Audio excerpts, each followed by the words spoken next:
శివ గురుమిత్రను కలుసుకొని dragon mansion కి సంబంధించిన కొన్ని విషయాలను తెలుసుకుంటాడు. శివ గురుమిత్రకి కొన్ని పనులు అప్పగిస్తాడు. శివ చిన్నగా నవ్వి, డూ ఇట్ వెల్, నేను ఫ్యూచర్లో విశ్వకర్మ విషయంలో ఖచ్చితంగా రివెంజ్ తీర్చుకుంటాను అని అంటూ వెళ్ళిపోవడానికి లేచి నిలబడ్డాడు. లార్డ్ శివ, నేను మీకు కట్టుబడి ఉంటాను అని ఎగ్జైటెడ్గా అన్నాడు గురుమిత్ర. అతను చాలా సంవత్సరాలుగా ఇలాంటి రోజు కోసమే ఎదురుచూస్తూ ఉన్నాడు. అతను ఆర్డినరీ లైఫ్ గడపటానికి సిద్ధంగా ఉన్నప్పటికీ తన రివెంజ్ మాత్రం వదులుకోవడానికి సిద్ధంగా లేడు.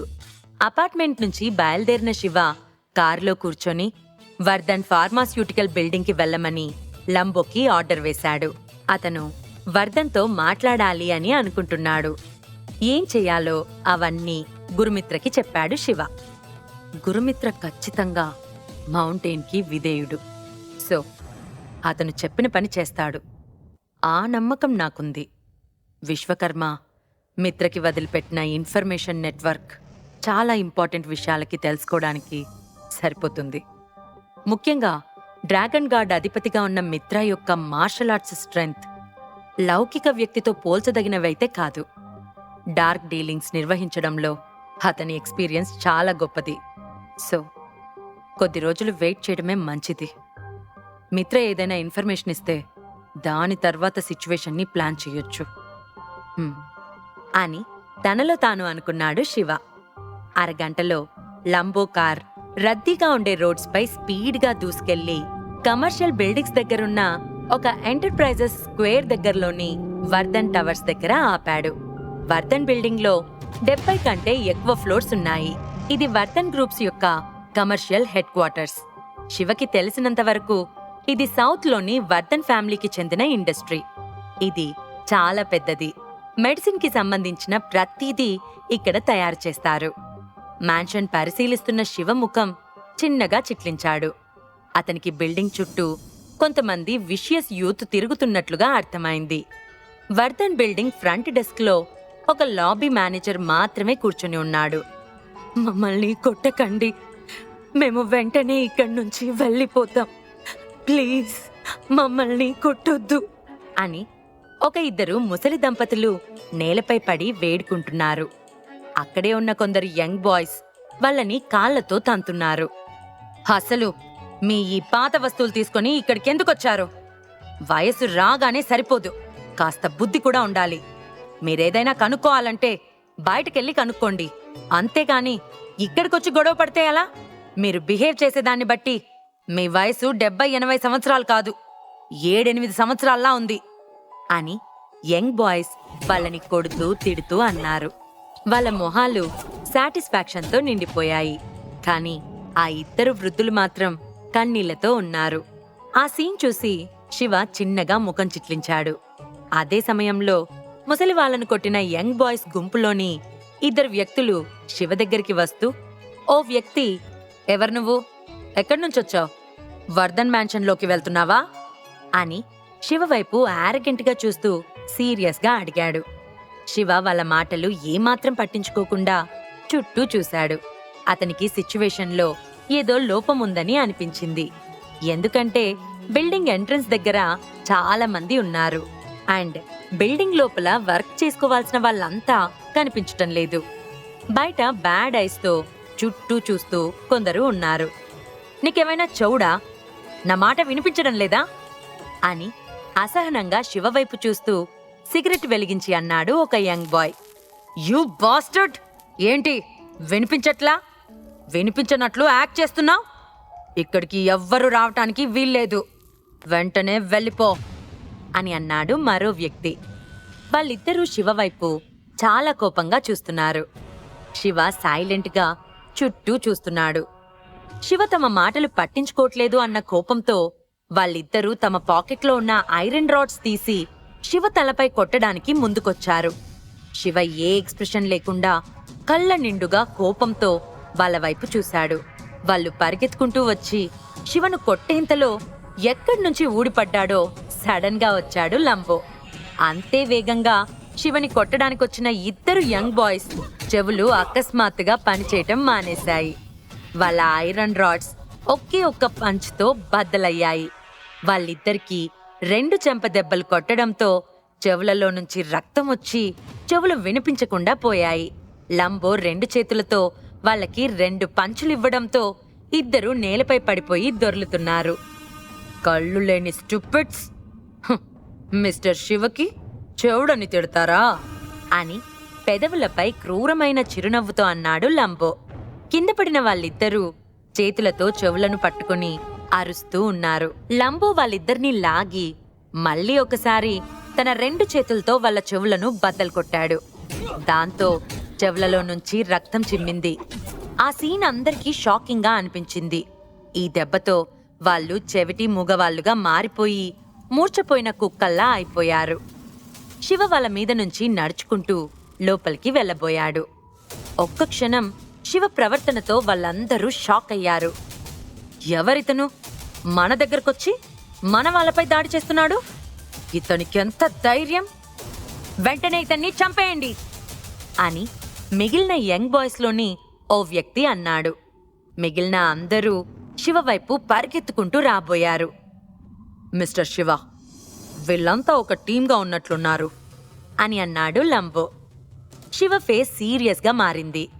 సహజంగానే వీళ్ళందరూ కూడా వర్ధన్ బిల్డింగ్ చుట్టూ గస్తీ కాస్తున్నారు. వాళ్ళ పాకెట్స్లో ఐరన్ రాడ్స్ ఉన్నాయి. వాళ్ళంతా ఉద్దేశపూర్వకంగా వర్ధన్ బిల్డింగ్కి ఎవరొచ్చినా ఇబ్బంది పెడుతున్నారు, బెదిరించి వెళ్ళగొడుతున్నారు. దీంతో ఎవరు కూడా బిజినెస్ మాట్లాడడానికి ధైర్యం చేయట్లేదు. నిరంజన్ కావాలని వర్ధన్ ఫ్యామిలీపై ఇంకా వర్ధన్ ఫార్మాస్యూటికల్ కంపెనీపై అటాక్ చేశాడు. వర్ధన్ ఇండస్ట్రీ మొత్తాన్ని బ్లాక్ చేయడానికి చూస్తున్నాడు. ఈ విషయాలు ఆల్రెడీ డానీ నాకు చెప్పాడు. నేను చెన్నై వచ్చిన రోజు ఫ్లైట్ దిగిన తర్వాత వర్ధన్ని కలిశాను. సో మేమిద్దరం కలిసి ఉండటం వలన వర్ధన్ నా మనిషి అనుకుని పొరపాటు పడ్డ నిరంజన్ ఇప్పుడు ఇదంతా చేస్తున్నాడు. ఇలాంటి రౌడీలను ఎంట్రన్స్ డోర్ దగ్గర పెట్టి ఎవ్వరినీ కంపెనీలో అడుగు పెట్టకుండా చేస్తున్నాడు. దీనివల్ల బిజినెస్ అంచెలంచెలుగా దెబ్బతింటుంది. వర్ధన్ని పడగొట్టడానికి ఇన్ని రకాల మెథడ్స్ యూజ్ చేయాల్సిన అవసరమే లేదు అని అనుకున్నాడు Shiva.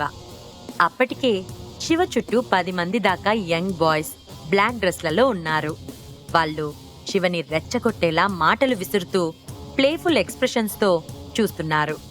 Fancy red colour suit, చేతికి గోల్డ్ రోలెక్స్ వాచ్ పెట్టుకున్న ఓ వ్యక్తి సిగార్తో అక్కడికొచ్చాడు.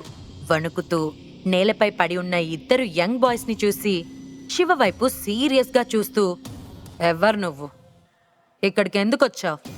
అసలు నా మనిషిని టచ్ చేయడానికి ఎంత ధైర్యం అని అన్నాడు. అతని పేరు లావోజీ. చెన్నైలో చాలా ఫేమస్ అయిన వైల్డ్ పెంగ్విన్. అతన్ని బ్రదర్ జిన్ అని కూడా పిలుస్తారు. అతను చెన్నై సిటీలోనే ఒక రౌడీ గ్యాంగ్ని మెయింటైన్ చేస్తున్నాడు. శివ పెదవులు మెల్లగా విచ్చుకున్నాయి. అతను జిన్ వైపు చూశాడు.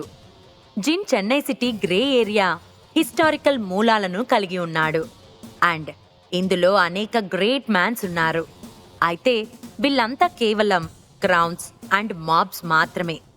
వర్ధన్ బిల్డింగ్లోకి వచ్చే జనాల్ని అడ్డుకోవడానికి మీకెవరు డబ్బులిచ్చారు అని ఇండిఫరెంట్గా అన్నాడు శివ. అడగకూడని విషయాలు అడగకు. మేమేమైనా తెలివి తక్కువ కుక్కలమా? నువ్వు అడగగానే ఆ విషయం గురించి చెప్పడానికి? అయినా మా వెనక ఎవరున్నారో తెలిస్తే నువ్వు భయపడి పారిపోతావు. చూడటానికి కాలేజీ కుర్రాడ్లా ఉన్నావు. నా బాడీగార్డ్స్ని ఇంత కఠినంగా శిక్షిస్తావా? నా బాయ్స్ చెవులు రిపేర్ చేయించు. అండ్ నువ్వు చనిపోకూడదు అనుకుంటే నా కాళ్ళ మధ్యలో నుంచి దూరి వెళ్ళు అని కాళ్ళు 2 వెడల్పుగా పెట్టి శివ వైపు చూశాడు జిన్. దాంతో చుట్టుపక్కలున్న యంగ్ బాయ్స్ అంతా శివ వైపు చూసి నవ్వుతున్నారు. అదే సమయంలో ఒక్కసారిగా పెద్ద శబ్దం వచ్చింది. లంబో అటుగా చూసి ముఖం చిట్లించి శివ వైపు చూస్తూ, మిస్టర్ శివ, మన కార్ టైర్ బ్లాస్ట్ చేశారు అని అన్నాడు. అక్కడ పార్క్ చేయడం తెలివి తక్కువ కుక్కలు చేసే పని అని నవ్వారు యంగ్ బాయ్స్. హలో, త్వరగా మా బాస్ కింద నుంచి బయటికి వెళ్ళండి, లేదంటే కార్ అంతా ధ్వంసమవుతుంది. మీరెలా తిరిగి వెళ్తారు అని జిన్ ఫాలోవర్స్లో అందరూ ప్లేఫుల్ ఎక్స్ప్రెషన్స్తో అంటున్నారు. వాళ్ళకి ఎలాంటి క్వాలిఫికేషన్ లేదు, లైక్ యానిమల్స్ లాంటి వాళ్ళు. శివ ముఖం ఎక్స్ప్రెషన్లెస్గా ఉంది. అతను జిన్ వైపు చూస్తూ, నువ్వు టైర్ బ్లాస్ట్ చేయడానికి ఎవరినైనా పంపావా అని సీరియస్గా అడిగాడు. అవును, నేనే మీ టైర్లు బ్లాస్ట్ చేయించాను. అయితే ఏమైంది? ఈరోజు మీ కార్ టైర్లు బ్లాస్ట్ చేయడమే కాదు, మీ కాళ్ళు చేతులు కూడా విరిచి చేతిలో పెడతాను. ఆ విషయంలో మీరు ఖచ్చితంగా నాపై నమ్మకం పెట్టుకోవచ్చు అని పొగరుగా అన్నాడు జిన్. శివ తల విదిలించి ఆ గ్రూప్ వైపు చూశాడు. వాళ్ళ మనసుల్లో ఎలాంటి ప్రేమ జాలి లేదు అని క్లియర్గా అర్థమవుతుంది. మీ పేరెంట్స్ మీకు నోరిచ్చింది ఇలాంటి చెత్త మాటలు వాడటానికి కాదు. లంబో, అతని పళ్ళు ఒక్కొక్కటిగా తీసేయ్ అని ప్రశాంతంగా అన్నాడు శివ. ఓ యూ లిటిల్ బాస్టర్డ్, నీకింత పెద్ద వాయిస్ ఉందా అని సీరియస్గా అన్నాడు జిన్. అతని ఫేస్ అసహ్యంగా మారిపోయింది. శివ మాటలు అతనికి ఏమాత్రం నచ్చలేదు. జిన్ అలా ఆలోచనలో ఉండగానే లంబో జిన్ గొంతు పట్టుకుని పైకి లేపాడు. అది అక్కడున్న ఎవ్వరూ ఊహించలేదు. బాడీగార్డ్స్ అంతా లంబో దగ్గరికి పరిగెత్తారు. అదే సమయంలో లంబో బలవంతంగా జిన్ నోరు తెరిచి అతని పళ్ళన్నీ పీకేస్తున్నాడు. దాంతో జిన్ గట్టిగా అరుస్తున్నాడు. అతని నోటి నుండి రక్తం కారుతుంది. అతని పళ్ళన్నీ ఒక్కొక్కటిగా నేల మీద పడిపోయి నోరంతా రక్తంతో నిండిపోయింది. అతని ముఖంలోని ఎక్స్ప్రెషన్స్ అన్నీ మారిపోతున్నాయి. వెంటనే లంబో అతన్ని గట్టిగా విసిరికొట్టాడు. అంతే, 10 మీటర్ల కంటే ఎక్కువ దూరం వెళ్లి నేలపై పడిపోయి రక్తపు వాంతులు చేసుకున్నాడు జిన్. అతని ఒళ్ళంతా వణికిపోతుంది. నాలుక వణుకుతూ ఉండటంతో మాట్లాడలేకపోతున్నాడు. లంబోతో ఫైట్ చేయాలని వచ్చిన బాడీగార్డ్స్ అంతా షాక్ అయి లంబోనే చూస్తున్నారు. వాళ్ళ ముఖాలు అప్పటికే పాలిపోయాయి. లంబో యొక్క క్రూయల్ మెథడ్స్ వాళ్ళకి ఆశ్చర్యాన్ని కలిగించాయి. వీళ్ళిద్దరూ చాలా క్రూయల్గా రాక్షసుల్లా ఉన్నారు అని అనుకున్నారు వాళ్ళంతా. మీరంతా వెనక్కి వెళ్ళి మిగిలిన వాళ్ళని తీసుకొని వస్తారా? చెప్పండి, మళ్ళీ ఏదైనా గొడవ చేస్తే ఈరోజు మిమ్మల్ని చంపేస్తాను అని ఒకే ఒక మాట అని శివ బిల్డింగ్ లోపలికి వెళ్ళిపోయాడు. లంబో అతడ్ని ఫాలో అయ్యాడు. మొత్తం ఆడియన్స్ ప్రతి ఒక్కరూ శివను చంపాలి అని డిసైడ్ అయ్యారు. కానీ ఎవ్వరూ ముందడుగు వేయడానికి ధైర్యం చేయలేదు. వర్ధన్ బిల్డింగ్ 58వ ఫ్లోర్లో ప్రెసిడెంట్ ఆఫీస్. వర్ధన్ ఆఫీస్ రూమ్లోని మెయిన్ చైర్లో కూర్చున్నాడు. అతని టేబుల్ మీద ప్యూర్ పాట్ ఉంది.